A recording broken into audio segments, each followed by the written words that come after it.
Good afternoon, everyone. I'm Paul Offord. Hope you've had a good day. I'm going to be telling you today about matching packets as they traverse a network. So there are some challenges we'll see in a minute, and we're going to look at how we overcome some of those challenges. The main thing here is, a bit of a corny slide, but I wanted to put this up just to explain that you don't need to take lots of notes or anything. I'm going to make sure that the slides are available. You should get the audio track with it. So just sit back, absorb it. It's the end of the day. Just relax and enjoy it. What I'm going to do is I'm going to deliver chunks of information. I'll take the occasional breaks and I'll take questions as we go along, because there is quite a lot of material and I want to make sure that we sort of keep it flowing and that you don't forget anything you might want to ask. So this is the model network that we're going to use. Fairly typical if you imagine that this is a remote office over here on the left. We've got internet. You can replace the word internet with WAN if you prefer, all the way through to some servers. I'm going to base the explanation around a web type of application, intranet or internet. But the techniques that I'm going to describe to you are equally applicable to any end-to-end environment. So just to explain, but I wanted to not make it too complicated and at least make it practical in some sort of sense. So in this end-to-end system, we have a number of capture points all the way across the network. So let's have a look at some of the challenges that we might face if we're matching packets all the way across. The first issue we face is matching the packets in the first tier, from the PC to the first tier server. That's what I'm going to focus on in this session. A couple of years ago, I did a session on matching packets between the tiers. That video and all the commentary is available on the retrospective area of the SharkFest site if you want to see that. So that's what we're trying to achieve. One of the challenges we face, or the first challenge, is address translation. IP network address translation, port address translation. These are going to give us some challenges. We've got problems with virtual IP addresses for the load balancers. The combination of SSL and the load balancers creates an even bigger problem, which we'll see later. Then we've got the increasing volume of data as we move deeper into the system, and we'll look at that. And we've got issues around synchronization of capture times at these multiple points across the network. I'm going to present to you 4 basic strategies for matching packets. The first one is to match packets based on protocol values. So something in the packet headers that can help us actually match the packets up as they traverse the network. Either we can directly match them or we match them in some sort of translated way. So for example, if we've translated the source address of a packet to hide the fact that we've got a private address and a public address, then obviously we're going to have to maintain the knowledge of that translation between private address and public address. We can do matching on packet content, interestingly, particularly with SSL. With SSL, we can use this very effectively because SSL creates fairly random values in the actual content. We can look at time differences between packets and use those to match things up. And we can also use supplementary data such as weblogs, and we'll take a look at that. Weblog information, tremendous source of information, and I'll show you some of the things you can get out of that.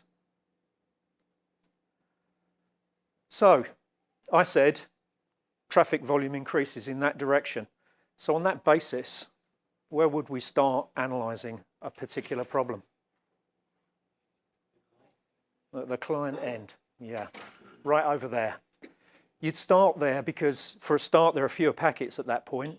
We've got packets from the client PC there. We've got packets from everybody in this office at that point. We've got packets from all the offices all around the world at that point. We may have other systems feeding into this load balancer inside the firewall. even greater volumes there, and so it just keeps increasing all the way across. So we start off at the far end. The other thing is that that's the point where we stand the best chance of matching the user's experience to the actual packets. If the user says, I clicked on this and I got a 30-second response time, that's where we're going to find that information. That's the best chance we've got right down the far end there. Once we've got that information and once we've looked at the actual occurrence of the problem over here, it gives us signposts into how we actually jump into these other traces. So there'll be some key things that we'll be able to pick out of that trace data, and that will give us a key into the other traces. And the other final thing is that at that point we can establish a problem time frame. Now when I talk about problem time frame, I don't mean it happened sometime on a Tuesday afternoon.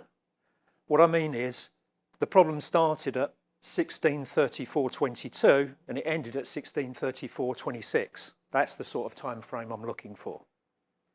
So we can establish that down there near the client. I could speak for the rest of the afternoon about time frames and things, but you'll find that there's information about establishing the problem time frame on this website called tribelab0.com. It's just a place where we're sharing information about correlation of data from end to end. So that's a good place to go and look for that sort of information.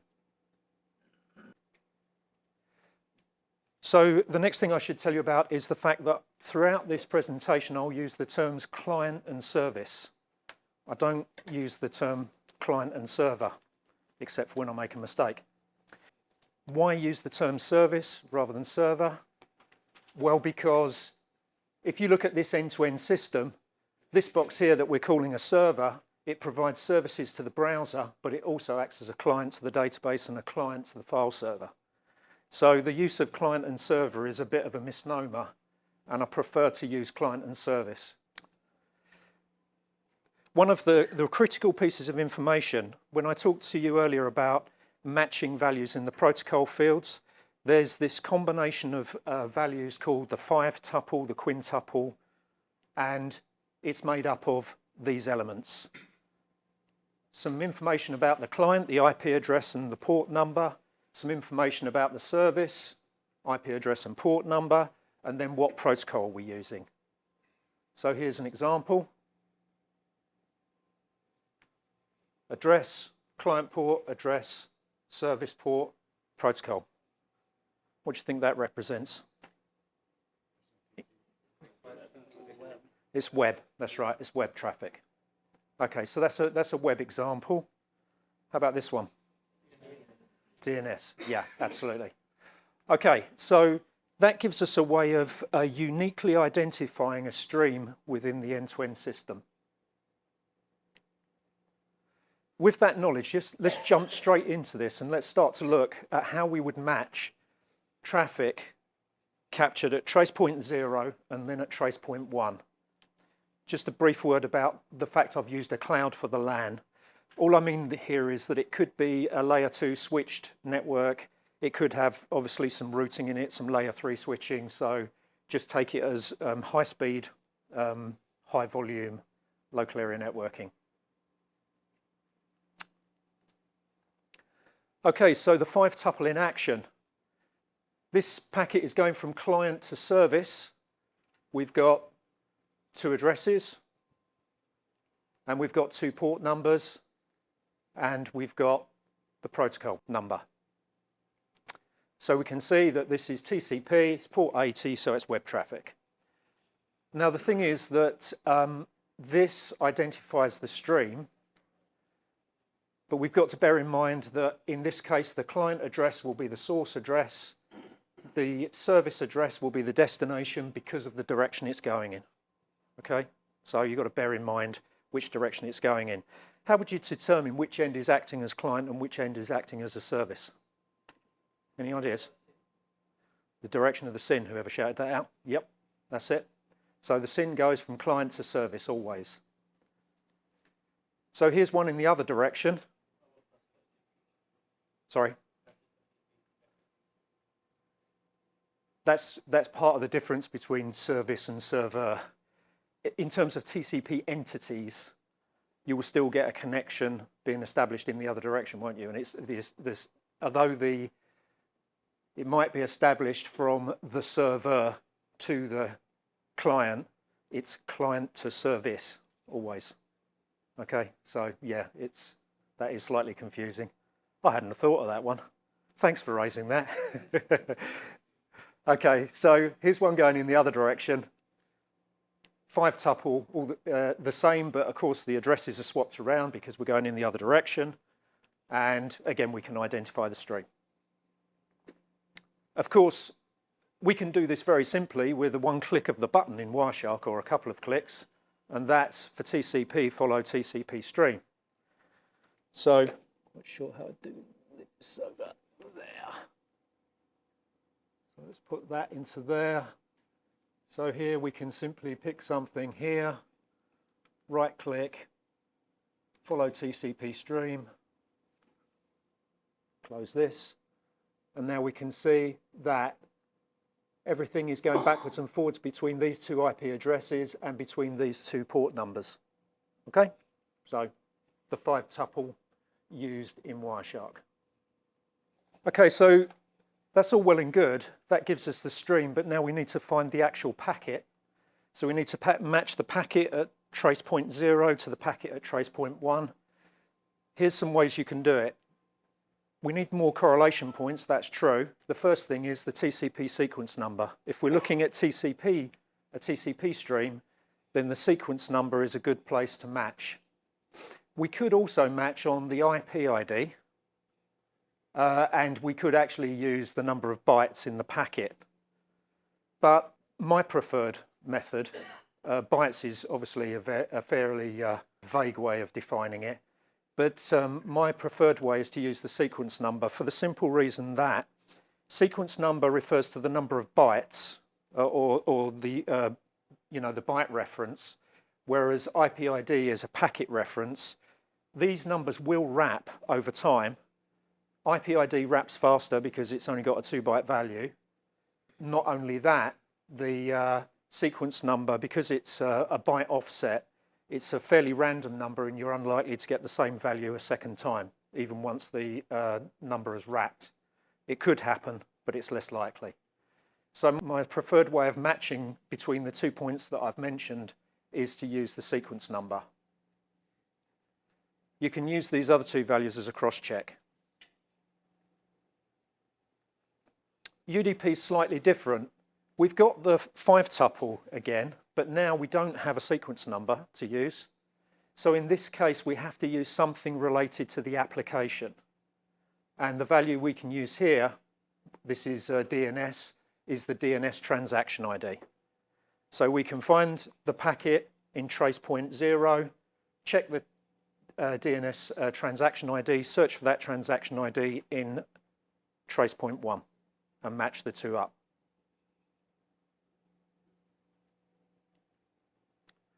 Just to prove that you can do it with other types of UDP protocols, here's DHCP. It also has a transaction ID. You can use the same thing to do the matching with DHCP. So something we have to cover is a complication added by TCP Segmentation Offload. So this is a mechanism provided by most modern Ethernet chipsets actually, where we offload the TCP IP processing to the actual NIC or the chipset. Now the diagram I've drawn here is taking a bit of poetic license with the actual way I've drawn it out, but this was the best way I could think to explain it. So you imagine if we're capturing a trace actually on the PC and we're also capturing a trace on the outside. One of the issues we'll find is that when we look at the trace captured on the PC, we see a single packet flow with 5K of TCP payload. And then that gets split into multiple packets. Bizarrely, packets coming back the other way don't get lumped back up unless you have this feature called large receive offload activated. I haven't ever seen large receive offload myself in use. I don't know how widely used it is, but all the ones I see always look like this, where it gets chopped up, then packets coming back in the other direction just get passed straight through. Now, of course, the issue we've got here is the one with sequence numbers. If we think we've got a sequence packet here with a sequence number of 1, what we'll have over here are 4 packets with intermediate sequence numbers. And so matching them, we have to just bear that in mind that we're going to get these intermediate numbers. So to summarize, looking across the LAN, we can use the 5-tuple, which is obviously a very powerful way of finding the stream. We've got to bear in mind which direction the packet's going in when we look at the 5-tuple. For TCP, we can look at sequence numbers, but we need to be aware of TSO. For UDP, we can use application-related IDs, and just be aware that TSO creates these intermediate sequence numbers. So before I go on, it's the end of the day. You all want to go. TSO, you told the problem, but how did you correlate? Okay. You can correlate because you can still correlate on the first packet of the sequence. So these two will be the same. Okay? They have to be because when the acknowledgements come back, the whole thing has to work all the way through, because the TCP offload doesn't fiddle with the sequence numbers. Well, it passes them through, but it has to chop them up, obviously. The problem is, so in that, when you have the TSO, you don't see that many of the packets are lost because you only get 700 bytes. Whereas the packet size. No, you don't need to get 700 bytes there. Yeah. Over here, you would get 4 packets with 700 bytes. Yeah. So, But the TCP sequence number will still be in there because it's in the header, isn't it? So in the header of each of your packets that are sliced, as you said, the TCP sequence number will be in there. So you'll still be able to do it. Anybody else? Okay. So now across the firewall, and in this case I mean this firewall here. So the thing we're going to get across the firewall, of course, is we're going to get some source NATing because the device on the network, on the LAN, has got a private IP address. That's not accessible from the public internet, so we're going to have some translation between private and public. And of course, we just see that in action here. So here we see the destination addresses are the same. The destination port numbers are the same. The source IP addresses are translated. So here's the internal one, here's external, real. And the source port numbers remain the same. The source port numbers may not be the same because you could have 2 PCs on your private network that are accessing the same website and using the same client port number. So if that's the case, you'd have a clash, which means that the firewall has to translate one of the port numbers. Sometimes some firewalls seem to translate them anyway, but some firewalls don't do it unless they detect that they have to because there's a clash. And I did investigate a problem a few years ago where there was an option to switch on that intelligent translation, if you like, and it hadn't been switched on, and it did cause a clash, and it caused a load of performance issues at a remote site. But usually they'll appear to be the same.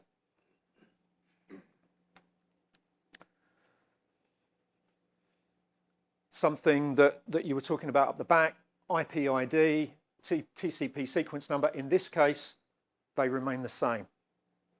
There's no change between the two. So that means that we can use TCP sequence number to match across the firewall. And here's the point across the firewall, okay? The source IP address may be translated. The source port number may be translated, but actually in practice, all you really need to know is the destination IP address, the destination port number, and the sequence number. With those 3 pieces of information, you can normally match any packets. When you're doing matching, do you typically have 2 Wireshark windows open and have them side by side or on top of each other like this? Is there a better way to do it? Yeah, there's definitely a better way to do it, which I'll show you later.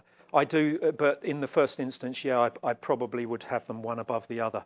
I've tried them side by side and it's not all that successful because you lose too much. You know, you can't get enough screen width.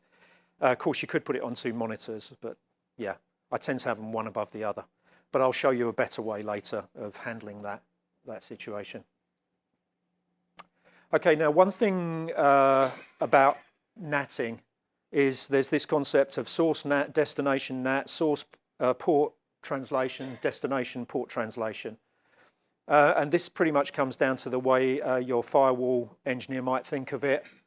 When you're talking about NATs, source port means client because they tend to think about it as the first packet that flows. So if you're doing a source address translation, it will be the translation of the client address, and destination will be the service. So think of it about which direction the first SYN packet goes. That will give you a pretty good clue as to whether we're talking about source or destination translation.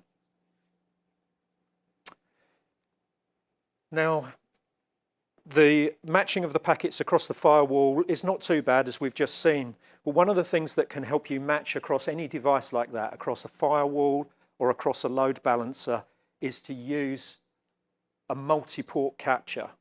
So even if it's dump cap running on Windows 7 with two NICs, plug one side into one side of the firewall, one side into the other side of the firewall, that's a great thing to do because now all of your traces are on a common clock.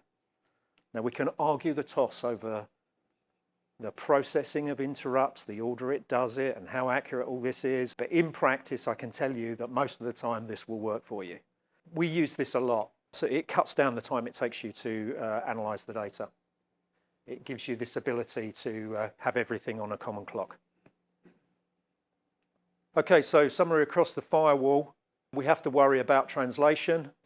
The client address will always be translated if we're looking at a remote office firewall. The client port may be translated. IP ID and TCP sequence matching, it should work, but it may not on some firewalls, and I'll show you one later where it doesn't work. If it doesn't work, one of the things you can do is use relative sequence number instead of using absolute TCP absolute sequence numbers.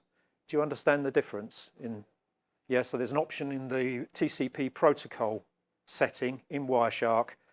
I think by default, isn't it set relative? That's the default, yeah. Okay, I always switch it off, but, but if you have got it switched off, then you can perhaps overcome some of the sequence numbering problems by using it. If you're going to match on relative numbers, one of the things we'll see is that your trace file must contain the TCP three-way handshake, because if it doesn't, it won't work. But I'll touch on that again later. Time of day, common clock is a big help. If you can, I suggest you do use dual port analysis or multi-port analysis.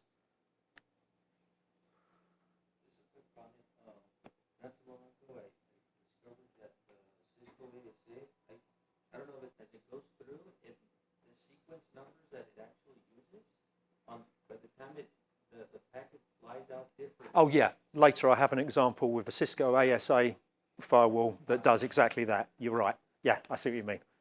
Any others? Yes, please. That is with IPv6, you mentioned IP ID or IPv4.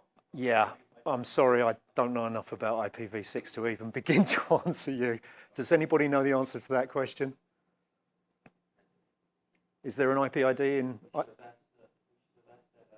It's a sad state of affairs, but I don't know much about V6, unfortunately. There's no IP ID. Okay, all right then.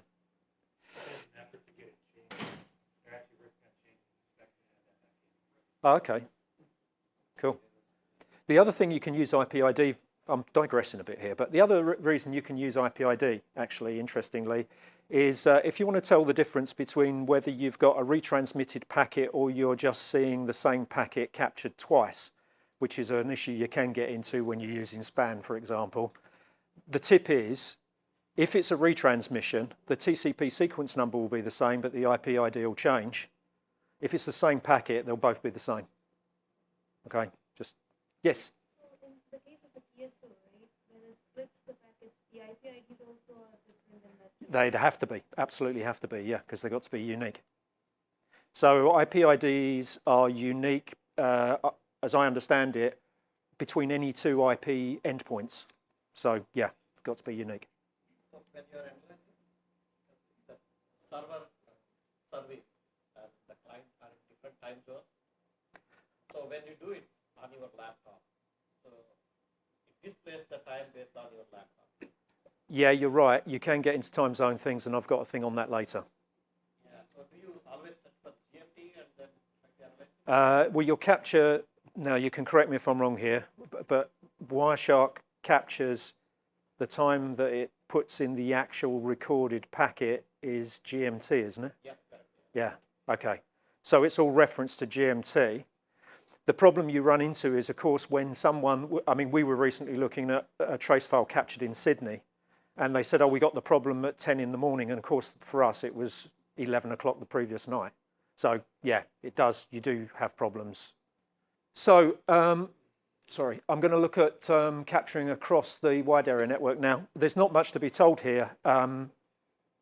It's pretty much the same as capturing across the LAN. The only issue we've got is that the volumes can be larger, and we have more of a problem with synchronizing time, perhaps, between the trace points 2 and 3. So we're back to the same group of parameters: 5-tuple, IP ID, sequence number, and application-related IDs. And that will enable us to match up packets on those from those 2 points. Because the data volumes are high, you might want to filter between 2 IP addresses, for example. But if you do that, please make sure you keep the original trace files. When I've captured something, I've filtered, saved the filtered version, and then forgotten to save the original, and that's given me no end of problems. If you can sync the clocks up, it helps. Now, if you've got, say, a bunch of Windows 7 machines running Wireshark or DumpCap, capturing the data, and let's say they're participating in your Active Directory domain, they will be time syncing to your one of your AD servers, and they'll do that every 8 hours by default. But the clock will drift at 8 milliseconds, up to 8 milliseconds in 24 hours. And so if you don't sync every 8 hours and you're running capture for a long period of time, you can imagine that 8 milliseconds can grow to be quite a big number over a long period. And also the 8 milliseconds, the chances are they're going in 2 different directions. So actually it's they're drifting apart by 16 milliseconds in 24 hours. So these are just some of the things you might want to bear in mind when you're capturing over long periods. Time zones. We were looking at a problem where we had users in the Netherlands, data center was in Germany, we were in the UK, Microsoft support were in Romania. We were on GMT, users and data center are on Central European time, and Microsoft are on Eastern European time. Oh boy, did we get in a mess. We said we can see the problem at this time of the day. And we translated it into all the different versions of what that meant in their time zone. And they said, oh, we can't see that problem at all, but they were looking 1 hour out because of the way their tool was translating the time zones. So you can get in a bit of a mess with this, and obviously you're in those of you from the US, you're working in a country with multiple time zones, so this is something you have to bear in mind. So let's look across the data center firewall.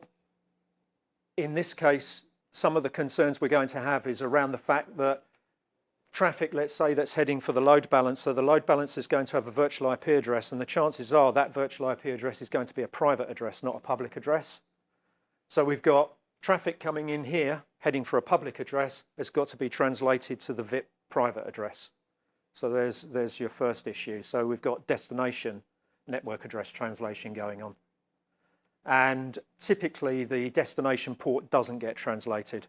Although having said that, about 3 weeks ago, we did look at a problem where they were translating the addresses as well, but it's not very common. In my experience. So let's look at an example. Here we've got public load balancer VIP address, private address. Obviously, we've got to translate between the two. Top trace is on the outside of the firewall, so the internet side of the firewall. This is on the private side of the firewall. We can see that the destination addresses get translated. In this case, the TCP sequence numbers don't remain the same.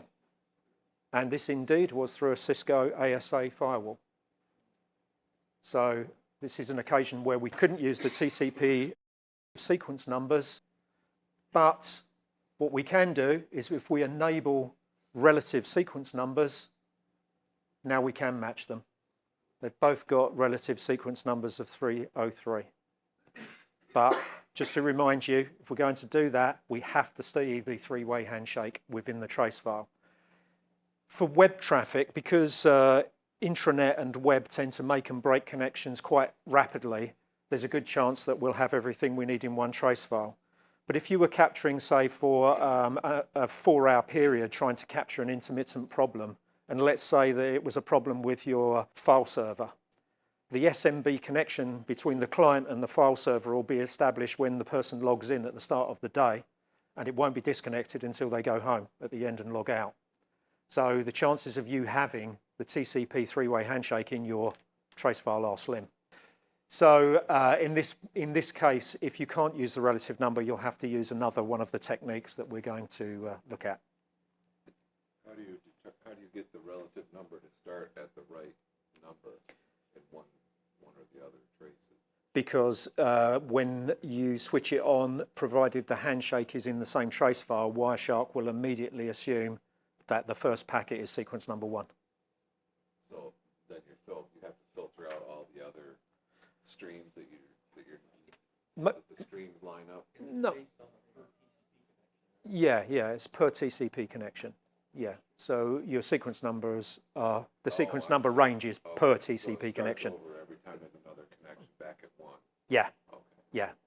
Yes, please. I don't know if it'd be applicable in this scenario, but what I've done before is have them completely log out and then log back in. Yeah. You get the start. Absolutely.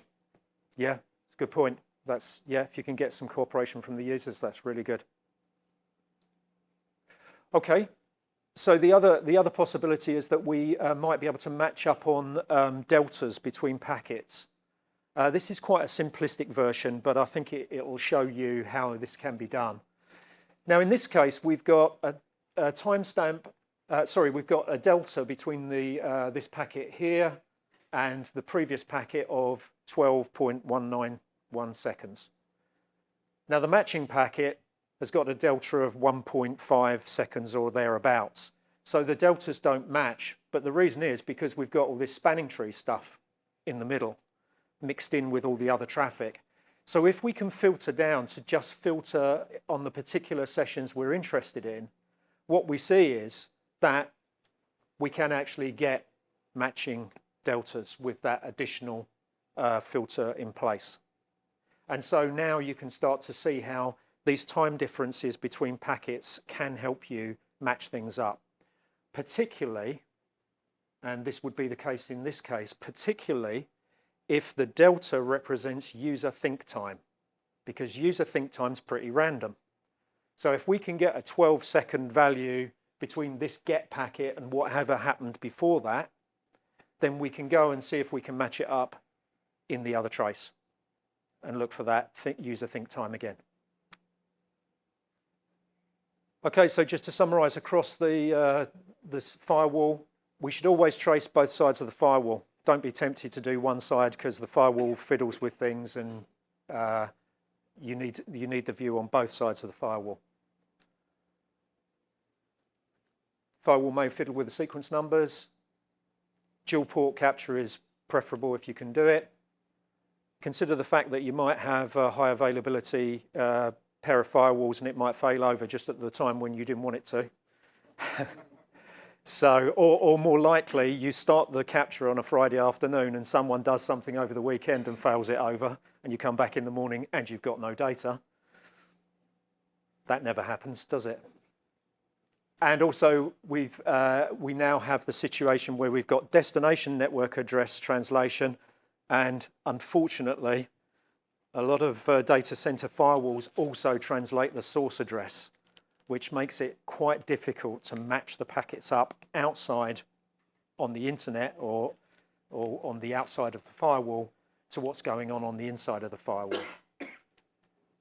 Here's some ways you can do it. You can do it by application-related IDs. You can do it by content, especially if it's SSL. And there is this value called x-forwarded4. So whenever a device proxies data in a web environment, so if there's an HTTP proxy, the proxy will often insert this value to indicate the original IP address of the device before it did the proxy.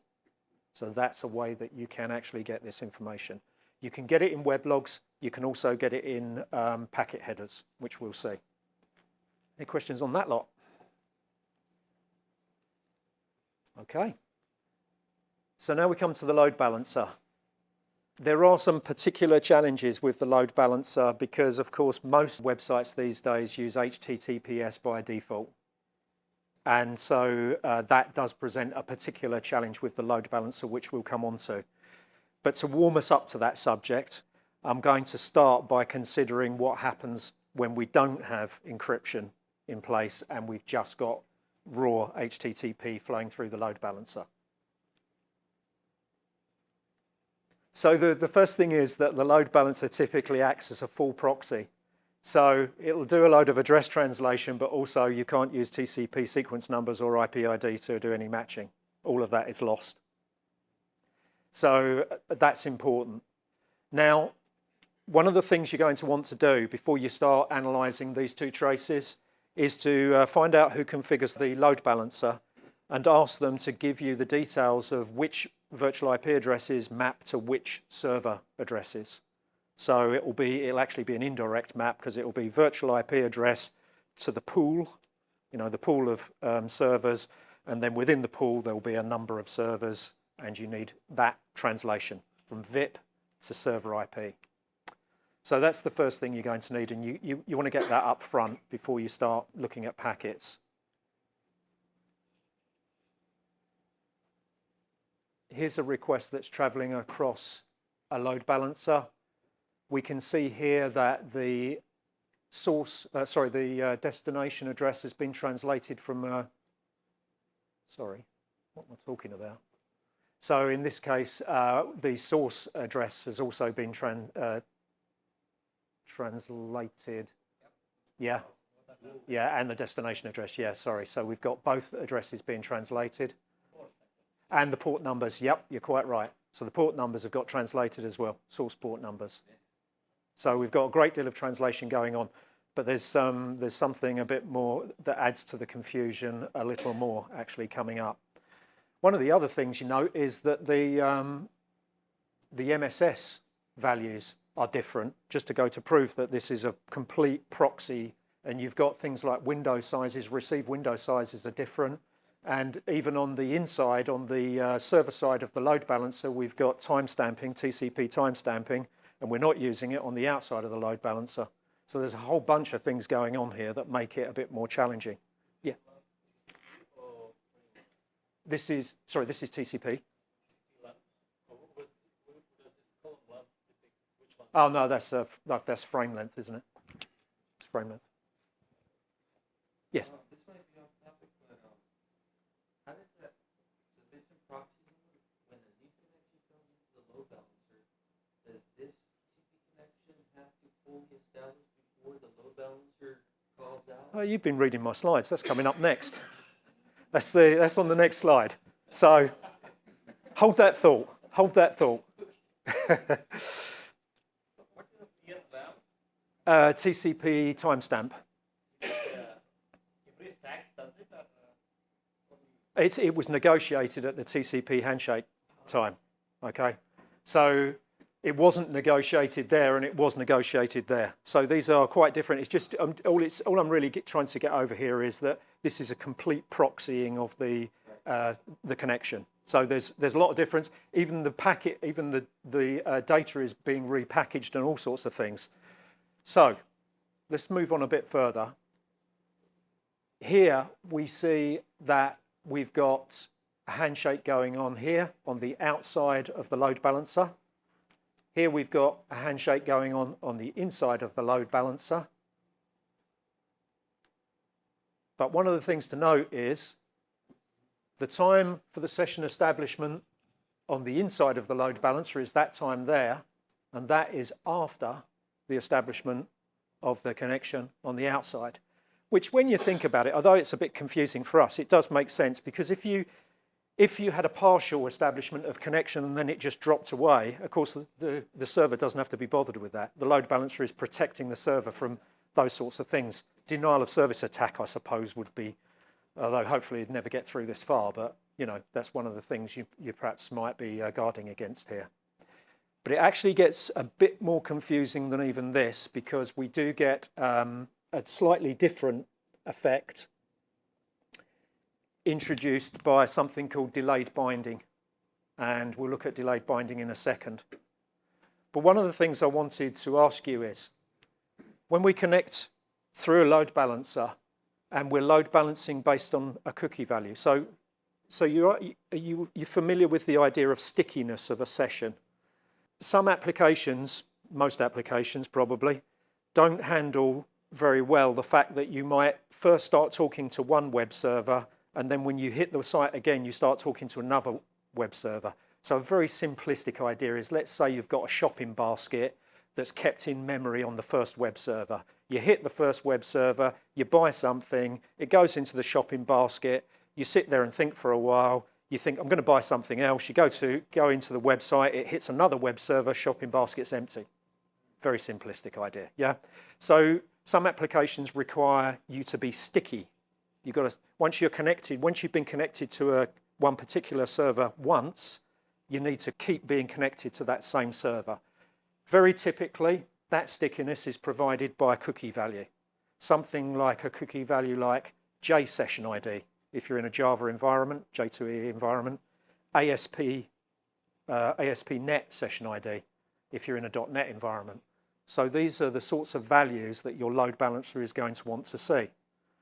If it's a cookie value, where does it reside? Where's the cookie carried? In the GET or the POST, yeah? It's going to be in the first data packet that goes from the client to the server. Well, if that's the case, then actually the load balancer can't establish the connection until the first data packet has come in. It needs to see the first data packet from the client. And that's this whole concept of delayed binding. So we'll look at that again in a second.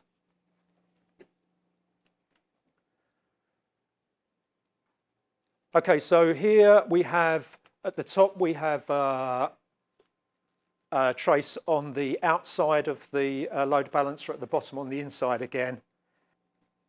One of the issues we find here is that if you look at the length value, the length values, they don't match. Up here it's 356, down here it's 400 bytes, so somehow we've gained 14 bytes somewhere. And here's where the 14 bytes came.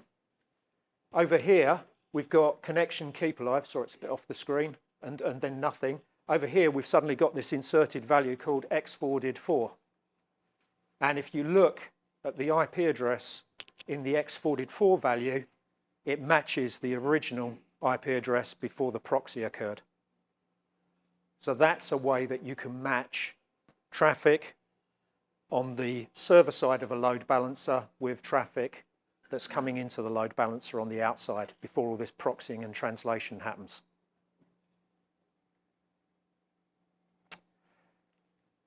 So to summarize, for the load balancer, it's similar to the firewall but worse. We've got a lot more going on, and we'll see a few more complications in a second. A lot of the TCP information is inconsistent on both sides of the load balancer. The session starts occur at different times and in a different sequence. We get a complete TCP connection start on the outside of the load balancer, and then sometime later we get a complete connection establishment on the inside of the load balancer. So we always want to capture on both sides, and a common clock is almost essential in this case. It's really difficult to analyze this stuff if you don't have it all on a common timestamp. So before I move on to the last part and let you all go and drink yourself silly, any questions on that bit? Okay. One of the things I think you asked me, how do you keep track of all of this information? You know, do you have one window open above the other? So what I'm going to show you is I'm going to show you typically how we would keep track of this. Trying to match this stuff up and keeping it in your head or even written on a pad is really difficult. So this is what we do. Here's the system. User sitting at home. We saw this problem with Firefox, but actually we saw it with other browsers as well. But user using a browser to book a flight on between two airports. And so what happens is they go to the flight booking page and then they drop down all the little menu items and say, this is where I want to fly from on this date at this time. Here's where I want to fly to on this date to this time. And then there's a big button that says book now. And the user thinks, oh, hang on a minute, I'm going to need my credit card. I'll trot off and get the credit card. So they go off and get their credit card. They come back, they sit down, press book now, and the browser just hangs, okay? If you leave it for long enough, it does recover, but most people just considered it had hung and that the system had gone dead, and then they just shut the browser. So that was the actual issue. We found a way of recreating this after a long and tedious, I won't bore you with it, but we eventually found a way of actually capturing examples of it.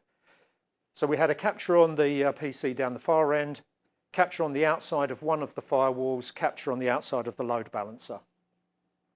Now, you can appreciate to match all this stuff up across here and to keep it all in your head is pretty difficult. So what we do is we create a spreadsheet and we lay out the packet flows in a very simple way across the spreadsheet. Now, a couple of things to notice here. This first packet, this is where the person is pulling up the booking page to start with. So this works okay. So we've got a GET request and eventually we get 200 okay, 20 packets of data coming back and it's all okay. The thing to notice is that the packet, the GET request, leaves the PC at 1653 seconds and it arrives at the checkpoint firewall 42 seconds earlier. So it's gone back in time. So these are some of the problems you face with time synchronization. The packet then traverses the very short 50-meter cable to the big IP load balancer, and that took 2 minutes, more than 2 minutes. So these are some of the things you're going to have to think about as you're tracing this across. But you can imagine if you've got this all in your head, how on earth are you going to ever do this? So we come through all here and we just lay it all out, and then this is the point where the user trots off to get the credit card. They stop doing anything at 1611 seconds and they don't come back until 1603. Sorry, 1600 and here 1653, and they don't come back till 1603:01. In the meantime, the web server over here got bored and sent a reset packet. Unfortunately, the reset packet got dropped by that firewall there. It never made it to the PC, so the PC still thought the TCP connection was good. The PC then tries to send the data on the connection. It tries once, retries, eventually gives up, resets this connection, starts a new one, and it all bursts back into life. But of course, that whole sequence takes whatever that took, 25 seconds or whatever. Okay, so that was that particular problem. Yes? How long did it take you to actually export that data, and how did you, like, choose the problem you wanted? And that seems like You start off by just what I would typically do is export, use the CSV export facility in Wireshark. I'll show you a more detailed one where I've used more of the exported data. But what I do is I'll export the summary line. That's all. Just say export summary line into a CSV, and then I'll start to manipulate it. Okay. This example is taken from a book called RPR, A Problem Diagnosis Method for IT Professionals. It's a book that we produced, Advanced 7. I'm not here to promote the book. In fact, you can download it free of charge now off of our, you've downloaded it, great, off of our website. So you can get a free PDF version. You can buy a copy on Amazon. But anyway, the whole thing about RPR, and whether you use RPR or you use some other method, you need a structured way of investigating this information. You need a structured way of capturing it. Structured way of capturing it is really important. Every time we perform one of these exercises, our first objective is to create a diagnostic capture plan. And that's a plan that tells us how we're going to get the data we need. You all know you can start a trace. I mean, you can record hundreds of gigabytes in minutes, but it's getting the right information at the right point in time and having some good ways to correlate that data so you can quickly access it. So you go for open capture here? How do you, because you cannot put any filters here because you don't know. Well, no, eventually I did filter it down. Obviously, what you're looking at here is a few, if you look at the client port numbers, for example, you can see this is all the client, same TCP connection, and here's the new TCP connection. So, yeah, you have to filter it down. No, what I mean is when you are capturing the data. So do you I don't. go for open capture? Typically, we don't filter on capture, but that's becoming more difficult because of 10 gig and the speeds are really ramping up now. So that is becoming more difficult. That is a whole nother subject. In fact, I'm doing a session on capture techniques tomorrow, and I'll be covering that in that session. So you need to come along to that session. That's my advert. So, yeah, so you do need a structured way of doing this. Yes? Capture wire speed to make sure you're getting all of the data without breaking the bank. We are still using dump cap to do our captures, majority. We have had really expensive capture units. So we use dump cap running on Windows 7 on a Dell R320 or R420 1U server with four disks, one operating system disk and 3 data disks, and we stripe across the disks. My colleagues reckon they get 1.3 gig. I'm not sure. Maybe they do, maybe they don't. But the thing is that usually what happens is you get enough to get by. Sometimes you miss a few packets, it's true. But we're not in the business of capturing every single packet. What we need to do is capture enough to get us to be able to do the job. So we've managed to get away with that for a long time. How would you do that when you have to do a multi-point, like for example, in the air? You use a lot of analyzers. 3 or 4, how many other points you need? Yeah, absolutely. We've got 24 of these things. And they're out all the time. It's a nightmare. Logistically, it's a nightmare. I won't go into it. So, yeah, please. HiveNet. How do you handle HiveNet? I don't know what that is. You have hundreds of clients on the private side going out with single Talking about cat. path, right? Port address transfer. Yeah. That's the same. Yeah. That's what we're talking about. Yeah. Okay, I hadn't heard that term.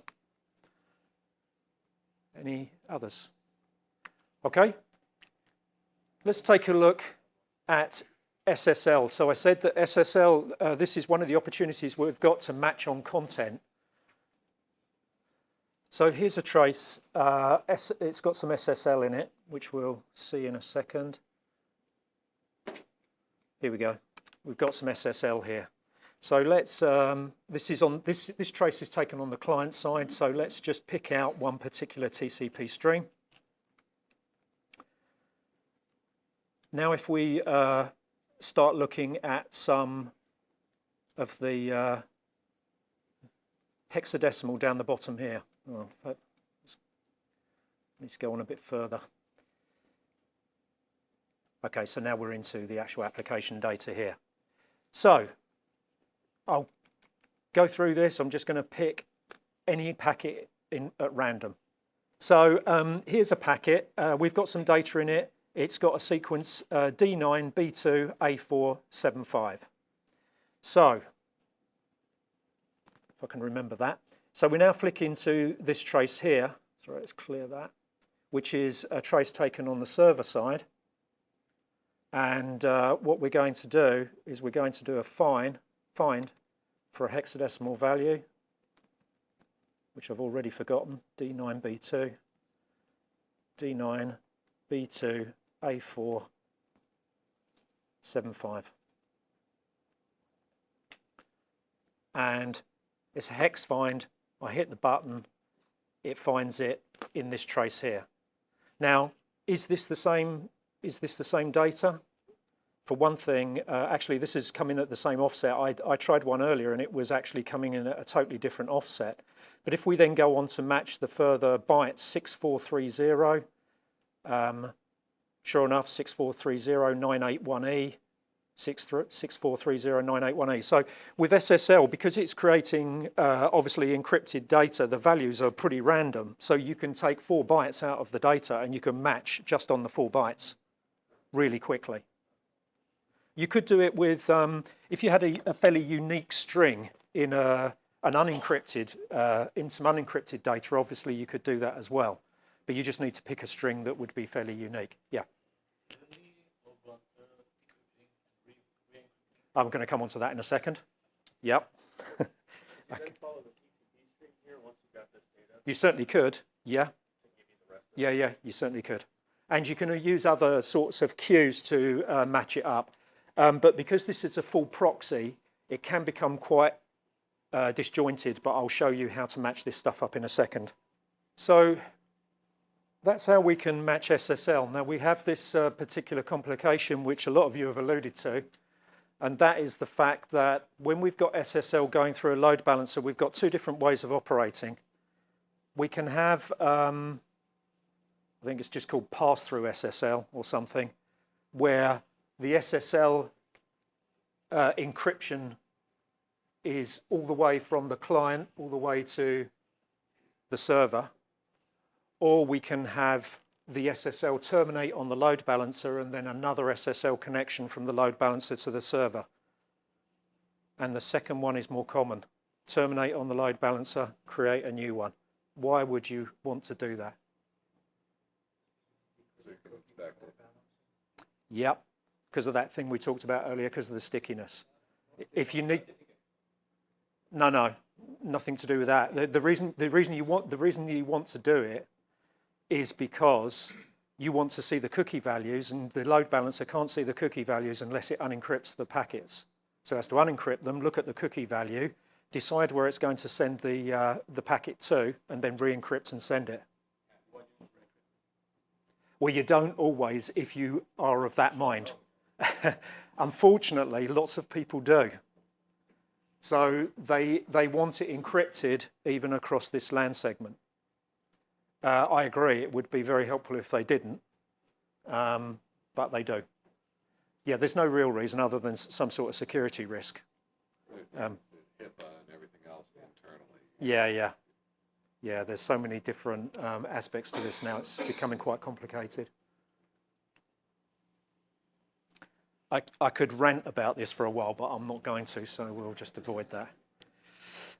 Okay, so what are we going to do on the load balancer? Well, here's one of the issues we face, and we did talk about this earlier. On the left-hand side, we see the traffic that's hitting the load balancer on the outside, and here's the traffic that's coming out of the load balancer on the inside and heading towards the servers. You can see here by the timestamps that, as predicted, we can't start this connection until we've seen the first application data packet. So we've had to go through all of the handshake, both the TCP handshake and all the SSL handshake, before we send this data and before our load balancer can create a connection with the target server.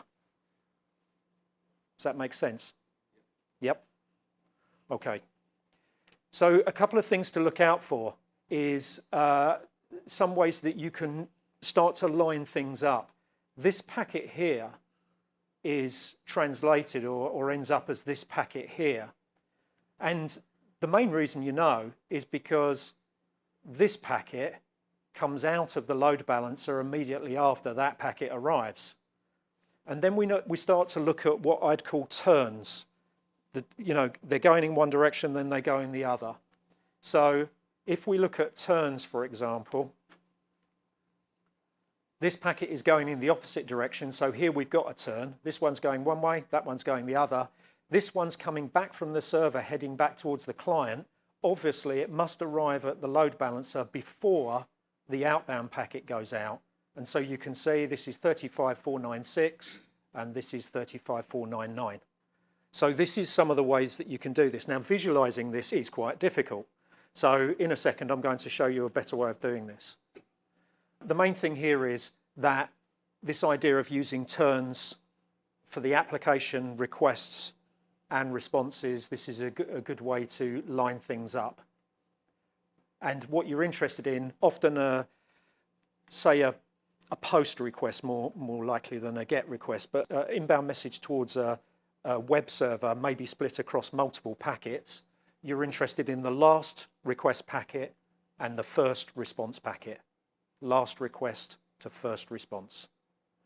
And that's where you need to get into and start to match these things up. Okay, for the turns.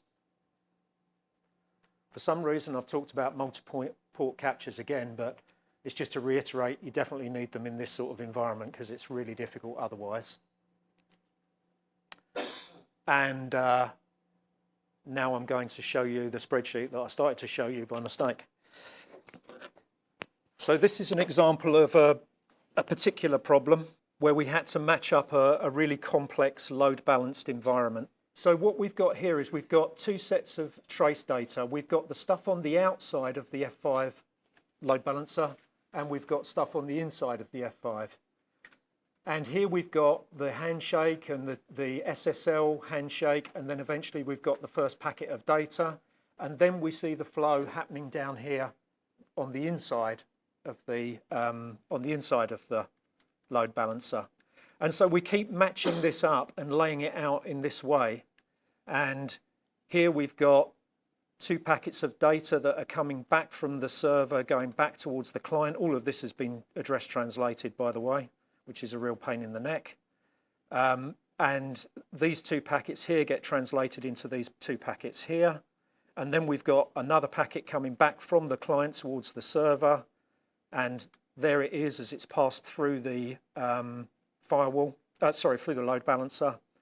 And lo and behold, the web server that's receiving this responds to that actually with a fin. Now, in HTTP protocols, this is not at all common. If there were a web server failure or something went wrong, the web server would throw back a 500 error or something like that. It would throw back some form of error. So at a TCP level, we would see a packet going from the client to the web server, and then we would see another packet, data packet, going back, and that would be carrying the 500 error. Here, we see a fin, which is basically, I've had enough, thank you very much, no more. Now, this actually, there's some time syncing issues here, but over this side, we try and send more data into the web server, but by this time, the web server's already said it's chopped the connection, so it responds with a reset. This actually turned out to be a problem with Oracle's Glassfish server, and there's a patch that's just been released for this problem. Here's the power of packet analysis if you need to be converted, and I'm sure you don't. This all occurred when Apple released the iPhone 6 and iOS 8. And I don't know if you remember, but when the iPhone 6 came out and iOS 8, the press was full of Apple's got loads of bugs in their software. It was all over, even national tabloids and all sorts of things, all saying how dreadful this all was. Right in the middle of this particular bank starts getting complaints from customers. I'm trying to use my mobile banking app and it's not working. And I can't log in, and I try and do a transfer and it doesn't work, and all these sorts of things. So of course the first thing they did was phone up Cupertino and say, hey, what's going on with your software? It's messing up my mobile banking app. So having tried that for a few weeks. Eventually, they asked us to get engaged in this, and we did the trace analysis, and everybody who was involved in this problem believed that it was a problem with iOS 8. It wasn't until we did this sort of analysis that we found it had nothing to do with iOS 8. It just so happened that iOS 8 plugged a loophole, and the loophole was being exploited by the mobile banking app. So iOS 8 plugged the loophole, which caused the problem. Okay? And so that meant that the problem was actually with the Glassfish server that was on the end of all of this. So very powerful using this, and I'm sure you are all converts anyway. But I mentioned earlier about using web server logs. You can get response time information in web server logs. This is response times out of an Apache server log, and these are the response times in microseconds. On IIS, there's this new facility called advanced logging. You can basically log any of the HTTP headers. And bear in mind that this is after decryption. So you can log this information like X forwarded 4 actually after it's all been decrypted, which helps you match that up with the network traces. So here's the situation with load balancers and SSL. You can try and use packet sizes as an approximation, but it's quite difficult. You can try using temporal relationships. Sometimes that will work. But the best thing for you to do is to use things like these alignment based on turns, last packet, last request to first response, and use web logs to help. And if you're trying to do it without time synchronization, it's very difficult. So an overall summary of this session really comes down to this. 5-tuple and TCP sequence numbers will get you a long way. You'll need application ID related stuff for UDP. You can overcome SSL issues by using matched content or time deltas and maybe even packet lengths. Time synchronization helps, and please try and visualize it in a spreadsheet or something else, PowerPoint slide, whatever you want. Don't try and hold it in your head, you'll never do it. Further information, that's the book I mentioned. TribeLab.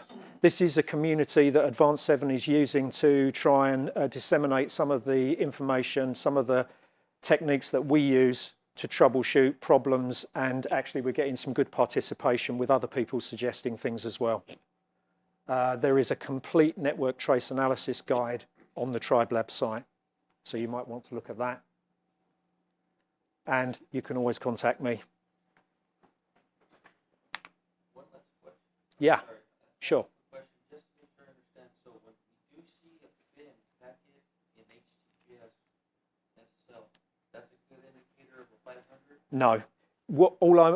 All I was saying was that you would not normally have a request going into a web server and the response being a fin. You have a request going into the web server, the response will be another data packet that will be carrying the 500 error, and then you'd see a fin. Yeah, that's the difference. Yes, please. Are there any tools you can just give them the capture file and it will do all this for you? There are some commercial ones that will match it up. So things like Riverbed Packet Analyzer does attempt to match things across multiple network segments, but it gets all confused with translation. So that's a problem. I don't know, there are lots of tools out there, maybe. Yes, please. As a last resort, there's been a couple times where we've used DHCP settings to mark a packet. Okay, well, that's a good idea. Yeah, Just so you can follow it all the way through. yeah, that's a really good idea. Yeah, thanks. Does that actually, was it 8 minutes DHCP value for the load balancer? That's correct. Yeah. Obviously, it doesn't work across the internet, but in a network, you control. Some networks do reclassify the DSCPs, don't they? So, but yeah, that sounds like a good idea. Thank you. That's good. Anything else? Okay. Have a great evening. Thank you very much. Thank you.